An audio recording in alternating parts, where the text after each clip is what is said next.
Secretary of State Antony J. Blinken was sworn in as the United States Secretary of State on January 26, 2021. And as I mentioned in my opening statement, this will be the third time Secretary Blinken testified before this committee, and we are grateful for his appearance before us today. I'll now recognize the witness for his testimony, which I understand will be a little longer than 5 minutes, but being that he's going to be here for all of our questions, I think it's important for his statement to be heard in its entirety. Secretary Blinken, I now recognize you.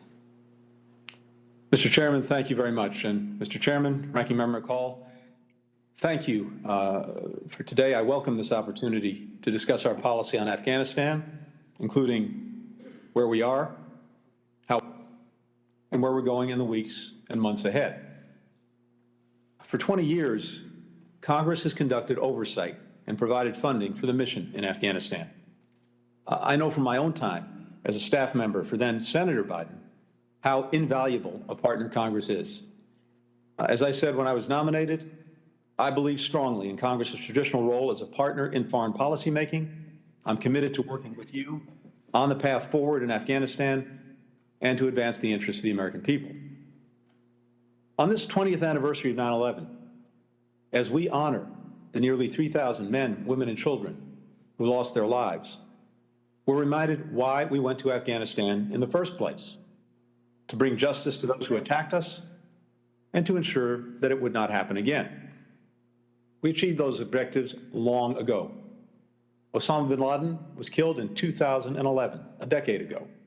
Al-Qaeda's capabilities were degraded significantly, including its ability to plan and conduct external operations.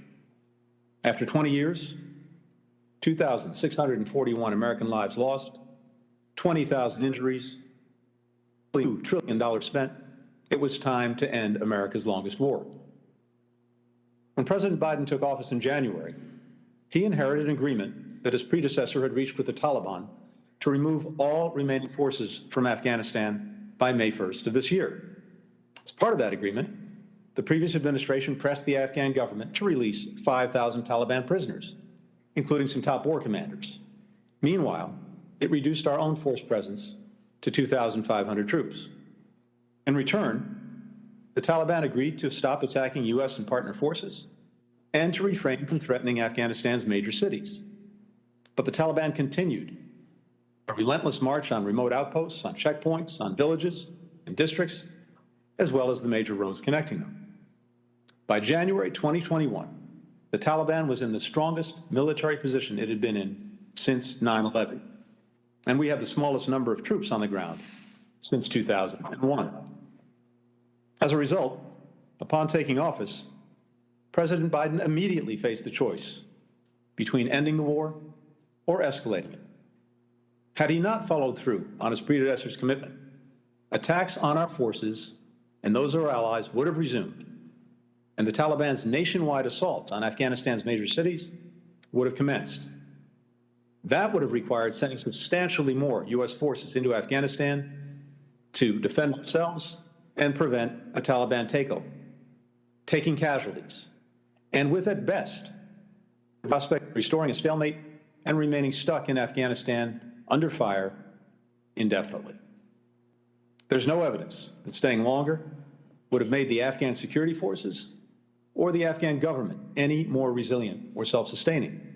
If 20 years and hundreds of billions of dollars in support, equipment, and training did not suffice, why would another year, another 5, another 10? Conversely, there is nothing that our strategic competitors, like China and Russia, or adversaries like Iran and North Korea, would have liked more than for the United States to re-up a 20-year war and remain bogged down in Afghanistan for another decade. In advance of the President's decision, I was in constant contact with our allies and partners to hear their views and factor them into our thinking. When the President announced the withdrawal, NATO immediately and unanimously embraced it. We all set together on the drawdown.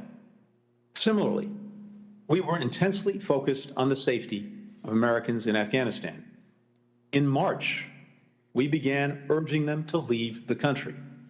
In total, between March and August, we sent 19 specific messages with that warning and with offers to help, including financial assistance to pay for plane tickets. Despite this effort, at the time the evacuation began, there were still thousands of American citizens in Afghanistan, almost all of whom we evacuated by August 31st. Many were dual citizens living in Afghanistan for years, decades, generations. Deciding whether or not to leave the place they know as home was an incredibly wrenching decision. In April, we began drawing down our embassy, ordering non-essential personnel to depart. We also used this time to significantly speed up the processing of the special immigrant visas for Afghans who had worked for us and by our side these past 20 years. When we took office, we inherited a program with a 14-step process based on a statutory framework enacted by Congress and involving multiple government agencies, and a backlog of more than 17,000 SIV applicants. There had not been a single interview in the SIV program in Kabul for 9 months, going back to March of 2020. The program was basically in a stall. Within 2 weeks of taking office, we restarted the SIV interview process in Kabul. On February 4th, one of the very first executive orders issued by President Biden directed us to immediately review the SIV program, to identify causes of undue delay, and to find ways to process SIV applications more quickly. This spring, I directed significant additional resources to the program, expanding the team in Washington of people processing applications from 10 to 50, and doubling the number of SIV adjudicators at our embassy in Kabul. Even as many embassy personnel returned to the United States under order of departure, we sent more consular officers to Kabul to process SIV applications. As a result of these and other steps, including working with Congress, by May, we had reduced the average processing time for special immigrant visas by more than a year. Even amid a COVID surge at Embassy Kabul in June, we continued to issue visas. And we went from issuing about 100 special immigrant visas per week in March to more than 1,000 per week in August, when our evacuation and relocation efforts began. That emergency evacuation was sparked by the collapse of the Afghan security forces and government. Throughout the year, we were constantly assessing their staying power and considering multiple scenarios. Even the most pessimistic assessments did not predict that government forces in Kabul would collapse while U.S. forces remained. As General Milley, the chairman of the Joint Chiefs of Staff, has said, nothing I or anyone else saw indicated a collapse of this army and this government in 11 days. Nonetheless, we planned and exercised a wide range of contingencies. Because of that planning, we were able to draw down our embassy and move our remaining personnel to the airport within 48 hours. And the military, placed on standby by President Biden, was able to secure the airport and start the evacuation within 72 hours. The evacuation itself was an extraordinary effort under the most difficult conditions imaginable by our diplomats, by our military, by our intelligence professionals. They worked around the clock to get American citizens, Afghans who helped us, citizens of our allies and partners, and at-risk Afghans on planes out of the country and off to the United States or to transit locations that our diplomats had arranged and negotiated in multiple countries. Our consular team worked 24/7 to reach out to Americans who could still be in the country, making in those couple of weeks 55,000 phone calls, sending 33,000 emails, and they're still at it. In the midst of this heroic effort, an ISIS-K attack killed 13 service members working the gates at HKIA, wounding 20 others, and killing and wounding scores of Afghans. These American service members gave their lives so that other lives could continue. In the end, we completed one of the biggest airlifts in history, with 124,000 people evacuated to safety. And on August 31st in Kabul, the military mission in Afghanistan officially ended, and a new diplomatic mission began. I want to acknowledge the more than 24 countries that have helped with the relocation effort. Some served as transit hubs, some welcoming Afghan evacuees, for longer periods of time. And I want to recognize the extraordinary efforts by Congress as well. To name just a few examples, Congressman Fitzpatrick worked with the State Department to reunite an Afghan family in New Jersey. Congressman Keating worked with our folks on the ground to help a Voice of America reporter and his family get to the airport. Congresswoman Jacobs and Congressman Issa worked across party lines to draw attention to cases of legal permanent residence and Afghans at risk. Please know your emails, your calls made a real difference in getting people out, and we continue to use the lists and information you're providing in the next phase of the mission. Let me now just briefly outline what the State Department has done over the last couple of weeks and where we're going in the days and weeks ahead. First, we moved our diplomatic operations from Kabul to Doha, where our new Afghan affairs team is hard at work. Many of our key partners have joined us there. Second, we're continuing our relentless efforts to help any remaining Americans, as well as Afghans and citizens of allied and partner countries, leave Afghanistan if they so choose. This past Thursday, Qatar Airways charter flight with U.S. citizens and others on board departed Kabul and landed in Doha. On Friday, a second flight carrying U.S. citizens and others departed Afghanistan. These flights were the result of a coordinated effort by the United States, Qatar, and Turkey to reopen the airport and intense diplomacy to start the flights. In addition to those flights, a half dozen American citizens, about a dozen permanent residents of the United States have also left Afghanistan via an overland route with our help. We're in constant contact with American citizens still in Afghanistan who have told us that they wish to leave. Each has been assigned a case management team to offer specific guidance and instruction. Some declined to be on the first flights on Thursday and Friday for reasons including needing more time to make arrangements, wanting to remain with extended family for now, or medical issues that precluded traveling last week. We'll continue to help them, and we'll continue to help any American who still wants to leave, and Afghans to whom we have a special commitment, just as we've done in other countries where we've evacuated our embassy, and hundreds or even thousands of Americans remain behind.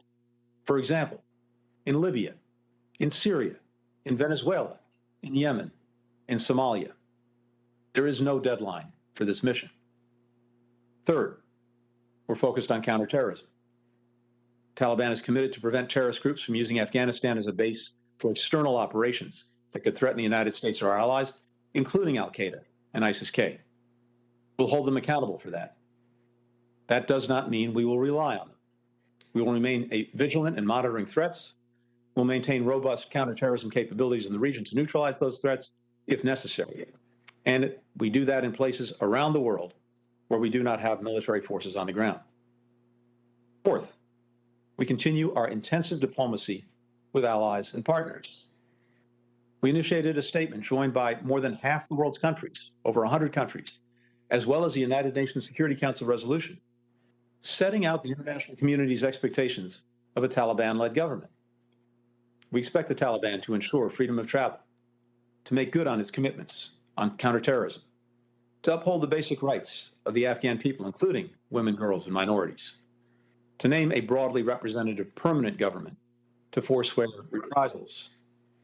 The legitimacy and support that the Taliban seeks from the international community will depend on its conduct. We've organized contact groups of key countries to ensure the international community continues to speak with one voice on Afghanistan and to leverage our combined influence. Last week, I led a ministerial meeting of 22 countries, NATO, the EU, the United Nations, to continue to align our efforts.